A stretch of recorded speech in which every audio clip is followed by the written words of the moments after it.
I've seen the like freestyle, you know, people doing like motocross tricks on snowmobiles and jumping and everything. Bruh, y'all motherfuckers need Jesus. What's up, guys? I want to talk about what I look for in a bike. What do I prioritize when buying a bike? Just a quick video, give my thoughts and the checklist and thought process I go through when trying to decide what I want to buy. The first thing I consider, I guess obvious, is price. You know, how far can I push my price range? How much money do I have? Am I going, that kind of dictates, like, am I going new or used? Price matters. Price absolutely matters. You know, sometimes you can buy it outright. Sometimes you need to finance it. Sometimes you need to, you know, shuffle things around, sell some stuff. What can I do to get this? But price, I mean, price is probably the most important thing. Second, I like technology. Technology, I've never caught it on camera, but you know, technology has literally saved my life. You know, this lean traction control, the ABS, you know, all of this technology.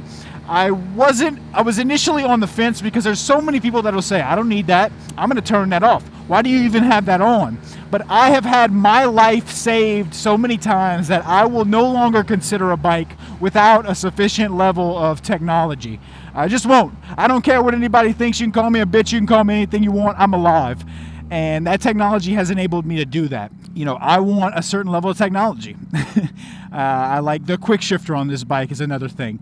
You know, a gas gauge is pretty huge. You know, just simple technology things to consider and things that I considered when getting this motorcycle. Outside of that, next would probably be comfort. I want comfort to a certain degree. Obviously, it's a motorcycle. It's not a couch. You know, it's not a truck. It's not meant to be a recliner. For me, at least, I accept all of those things. There are motorcycles that cater to that. So if comfort is a must-have, you know, high priority for you, there you go. You know, highly consider something based on what comfort level you require and you want. You know, do you want to feel like you're laying down as you go down the road? Do you want to be upright? Do you not mind being leaned over? You know, these are all things to consider, and that's all related to comfort. Everybody draws the line in a certain different place, and that's cool. Nothing wrong with, nobody is wrong for picking the comfort level they want, ever. More important than comfort for most people, probably for me too, is looks. You know, you want the looks to call to you, to speak to you. You want that bike to be singing the song to you, the siren song to get you back on that motorcycle. Looks do that. The guys are visual creatures. We're attracted to women who look a certain way. We're attracted to motorcycles that look a certain way. And that's what attraction means. You know, it pulls you to it. And so, you know, buy whatever bike you are attracted to, assuming it's in your budget, assuming the comfort is something you can deal with. You know what I'm saying? Reliability is another huge one. In general, Japanese bikes have higher reliability than any of the other bikes. But if you're a person who only rides, you know, 2,000 miles a year, I mean, you know, at that point, does the reliability really matter to you? If you're going to ride it every 3 months, or if it's going to be in the garage for, you know, maybe your 8-month winter that certain places have, you know, maybe you can make some cutbacks and some sacrifices if you don't need it. However, if you are somebody who needs this bike to be maybe your daily, maybe your second commuter, on top of your fun, you know, reliability is a heavy concern to take into account. Me personally, you know, I want to be riding on a bike. I don't want to be wrenching on a bike. You know, I pay a lot of money for these motorcycles. A lot of money for me, a lot of hours of my life has gone into and will continue to go into paying for it. I don't want to spend more hours of my life then having to fix it, more hours, you know, having to troubleshoot, having to, you know, I don't want to do that. That's not me, okay? So I spend a little bit more up front, try to get newer motorcycles, and that just treats me well and that keeps me riding. You know, every time I want to ride, the bike is ready and waiting to do that. That's huge. For me, I really highly value that. So reliability, huge one. Another thing to consider is your friends. Do you have a lot of friends or any friends that ride? You know, what type of riding do they do? What types of bikes do they have? You know, some people want to have the same style of bike, do the same type of riding as someone else, as their friend group. Nothing wrong with that. Absolutely nothing wrong with that.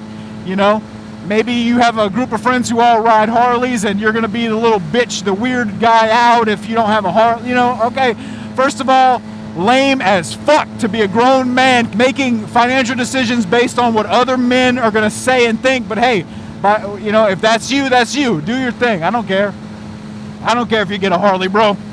And I don't care if you don't get a Harley. But if you want to go out and brother with your brothers, oh, brother. Nothing wrong with that. That's acceptable in my mind. Another thing that I would have never considered until a commenter recently mentioned. He mentioned he bought this bike, but I think he said like 4 to 6 months out of the year he's in Seattle. I think he said Seattle.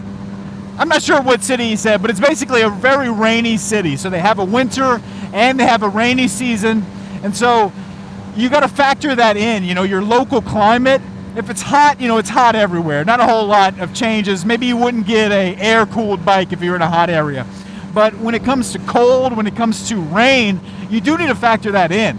You know, if you're in a heavy rain-prone area, maybe the streets flood, you would want something higher up. You would want something with some kind of protection.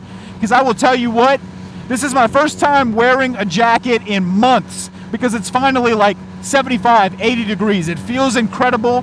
My skin is thanking me because I'm finally not getting DNA damage from the sun.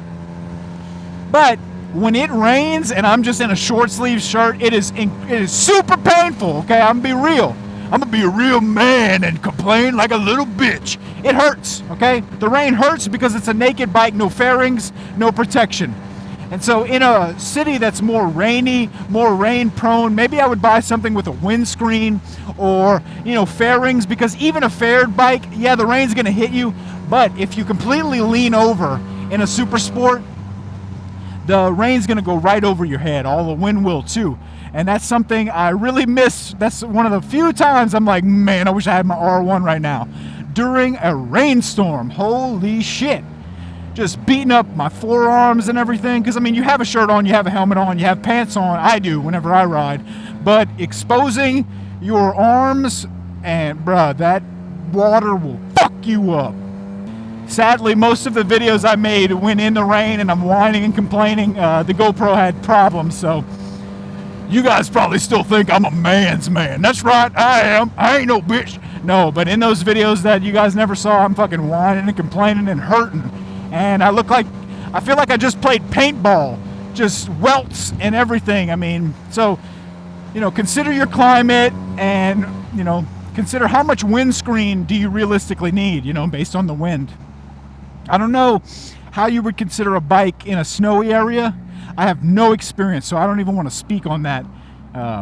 You guys tell me. Maybe you don't even get a bike. Maybe you consider a frickin' trike or like a snowmobile. I don't know. That would be pretty badass, man. Oh, I'm going to take the snowmobile to work today. That's pretty cool, man. And I've seen people do snowmobiles on fucking water, so shit. Snow, water, probably can go on wet grass. I mean, that's a pretty crazy machine. I've never ridden a snowmobile, but man, that would be fun as fuck. One day I'd like to. I've seen the like freestyle, you know, people doing like motocross tricks on snowmobiles and jumping and everything. Bruh, y'all motherfuckers need Jesus. Just kind of a list off the cuff. I didn't really think about this hard, so it's not a complete list.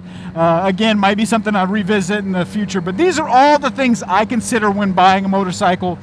A lot of the things I think a lot of people consider. You know, take all these factors into account to make sure that you're getting, if not the perfect bike, the better bike for you, or the best bike you can right now for you within your budget or for your area. Because I want you guys to get the best bike you can. I want you guys to love riding as much as I do. And I want you guys to have a bike that enables you to do all of those things. So anyway, guys, that's the video. I really appreciate all of you guys who watch these things, liking the video, subscribing. Thank you so much. I hope you have a great rest of your day. Later, y'all.